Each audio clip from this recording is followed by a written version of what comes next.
Nah, kemudian, nah ini adalah kita langsung ke aplikasinya ya. Kita langsung apa namanya simulasinya. Ya.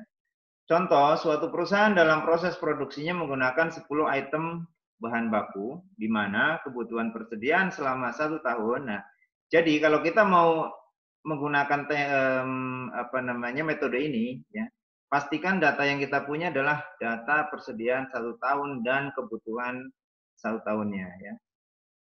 Kemudian apa namanya kebutuhan persediaan selama 1 tahun dan harga bahan baku per unit seperti tabel berikut ya. Jadi ini misalkan ini adalah kode partnya ya. Kalau kita biasa di inventory namanya kode part ya atau apa namanya sih ya nomor produk kita ya, nomor partnya, nomor apa namanya suku cadangnya ya. Kemudian atau nomor bahan baku mungkin di sini. Ya, ini adalah kebutuhannya. Kolom kedua ini adalah kebutuhan unit per tahunnya. Jadi untuk kode barang H strip 101 ini, ya, kebutuhan selama 1 tahun itu adalah 800 unit. Kemudian harga per unitnya adalah 600. Ya, sampai diketahui produk ke-10 yaitu H strip 110, kebutuhan dalam 1 tahun itu 1000, harga per unit Rp200 atau mungkin dolar atau rupiah gitu ya. Tergantung soalnya nanti. Nah, langkah awal, nah ini penting ya, ini sangat penting diperhatikan. Ya. Langkah awal untuk menyelesaikannya adalah ya, kita mengalihkan atau kalikan kolom kedua. Kolom kedua itu apa ya? Volume tahunan dalam unit. Ya. Dengan kolom ketiga kita kalikan kolom kedua dengan kolom ketiga. Untuk apa? Untuk memperoleh volume tahunan. Ya.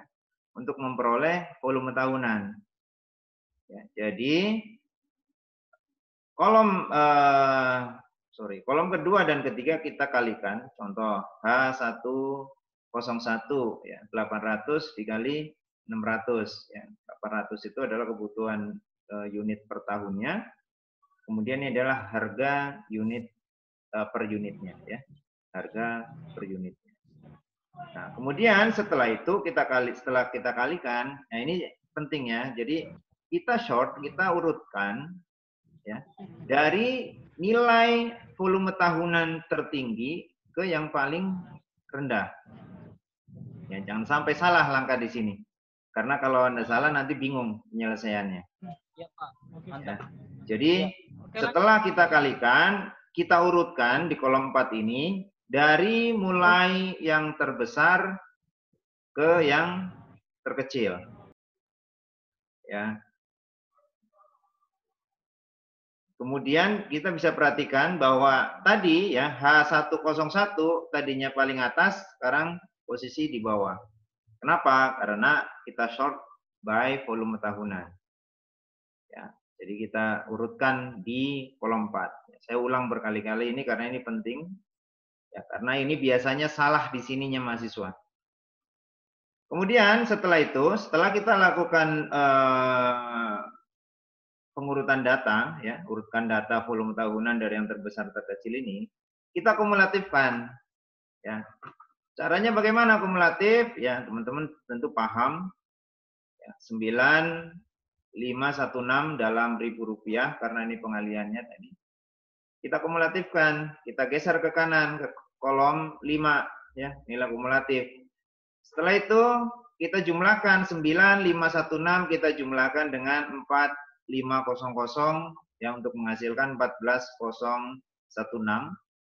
Tambahkan lagi 150 sehingga hasilnya adalah 15516. Tambahkan lagi dengan ini hasilnya ini. Tambahkan dengan ini hasilnya ini dan seterusnya sampai ya total kumulatif kita adalah 20026 ribu rupiah atau sekitar 20.026.000 rupiah. Ya, jadi ini adalah total persediaan kita selama 1 tahun. Ya, total kebutuhan selama 1 tahun. Nah, setelah kita melakukan kumulatif di kolom kelima, Ya, selanjutnya kita lakukan nilai kumulatif secara persen. Nah, ini penting caranya ya. Mungkin kalau yang biasa bermain dengan data ya di pekerjaannya mungkin tidak asing. Bagaimana sih cara mencari persentase ya dari nilai-nilai item ini gitu ya. Caranya adalah ya kita lihat di kolom 5 ya. Di kolom 5 perhatikan ya. Ada 9516. Nah, 9516 ini berapa persennya dari 20026? Caranya adalah dengan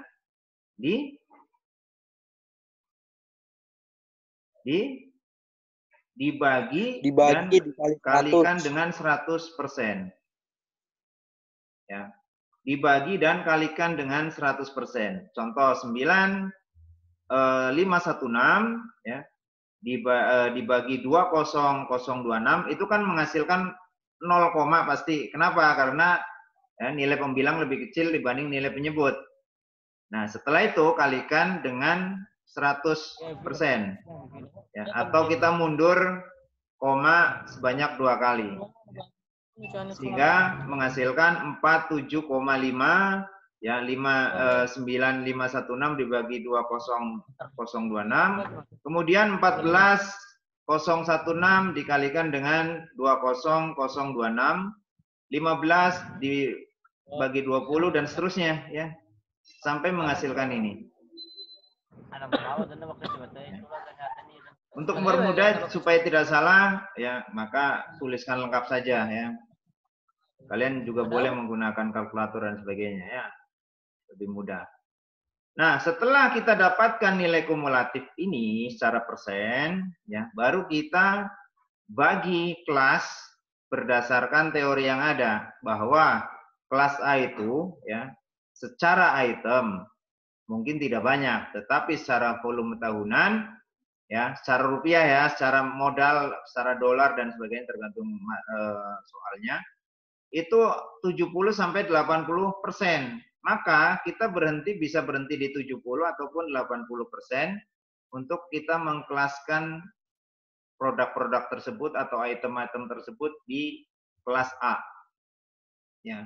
Contoh, misal Pak 77,5 ini saya mau memasukkan kelas A, boleh saja karena itu secara teori boleh.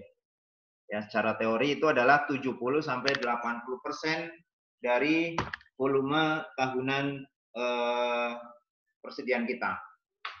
Ya. Cuman di persoalan kali ini ya hanya dibatasi sampai 70% nih masuk kelas A. Kemudian ya 71 sampai dengan 89,9 atau sekitar 90 sih harusnya ya. 70 atau 71 sampai dengan 90 ini masuk ke kelas B. Ya. Kemudian 90 sampai dengan 100 masuk kelas C. Pak, di teorinya hanya 5% untuk kelas C. Ya, boleh berarti antara 95 sampai 100 itu masuk kelas C. Bisa. Ya. Kalau di sini untuk kelas B tadi kan sekitar sekitar 15 ya tadi ya. Sekitar 15%.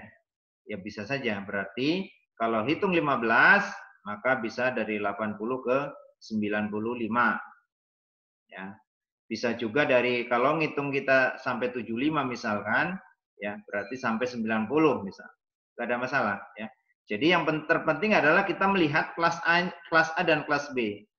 Karena kalau kelas C itu kategorinya sudah modalnya kita nggak terlalu banyak di situ perputaran. Nah, kemudian ya berdasarkan perhitungan di atas, maka dapat diketahui bahwa ya kita lihat kelas A ya, bahwa untuk kelas A ya, memiliki volume tahunan rupiah sebesar 70%. Dari mana dilihatnya? Dari sini. Ya, kita berhenti sampai di 70%. 47,5, 70,0 itu masuk ke kelas A. Kemudian ya dari total 70% dari total persen yang terdiri dari 2 item atau 20%. 20%-nya ini dari mana? Kan ini ada 10 item ya. yang masuk kelas A ada 2, berarti 2 dibagi 10. Ya. Jadi sekitar 20%, yaitu item H109 dan H107. Ya. Kemudian untuk kelas B, ya, itu adalah memiliki nilai volume tahunan rupiah sebesar 19,9. Dari mana 19,9? Kita lihat, ya, akhir di kelas B ini kan adalah 89,9. Ya. Dikurangi dengan 70,0, maka hasilnya adalah 19,9% dari total persediaan yang terdiri dari 3 item atau 30%. Ya. Kemudian untuk kelas C memiliki nilai volume tahunan rupiah sebesar 10,1%, ya, dari 100 ke 89,9. Ya, itu adalah 10,1% dari total persediaan dan terdiri dari 5 item atau 50% persediaan. Ya. Kalau ini hanya soalnya hanya 10, jadi tidak terkelihatan sekali gitu. Kalau kita itemnya banyak, maka sangat terlihat perbedaannya. Ya, nanti teorinya bisa nyambung. Sampai sini ada pertanyaan? Cukup. Oke.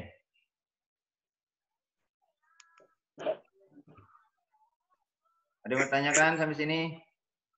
Cukup. Kalau soal kita persenannya berapa aja, Pak? Apa? Kenapa, sorry? Yang persennya. Yang persennya kenapa? Kan kalau yang ini kan yang A cuma sampai 70%. Kalau soal kita, Oh, soalmu kan sampai 20 yang dewas ya? Itemnya sampai 20 kan? ya Ya, tergantung ya, pasti nanti ketemu ya gitu loh. Jadi persennya nanti ketemu. 70% juga boleh, sampai 70% itu kelas A. Ikuti saja teorinya. Pokoknya kelas A itu adalah 70 sampai 80%. Ya. Jadi dari 100% itu kelas A adalah sampai 70 sampai 80. Kalau kalian mau menentukan sampai 75 juga boleh. Pokoknya antara 70 sampai 80. Itu masuk ke kelas A.